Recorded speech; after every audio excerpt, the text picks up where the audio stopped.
یوم مزدور ہر سال 1 مئی کو دنیا بھر میں منایا جاتا ہے۔ یہ دن ان محنت کش افراد کو خراج تحسین پیش کرنے کے لیے منایا جاتا ہے جو اپنی محنت، لگن اور قربانی سے معاشرے کی تعمیر و ترقی میں اہم کردار ادا کرتے ہیں۔ مزدور وہ شخص ہے جو اپنی جسمانی یا ذہنی محنت کے ذریعے روزی کماتا ہے۔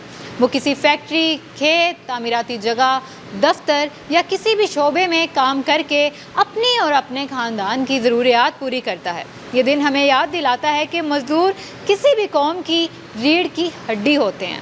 اگر مزدور نہ ہوں تو کارخانے بند ہو جائیں، عمارتیں نہ بنیں، کھیت ویران رہ جائیں اور ترقی کا پہیہ رک جائے۔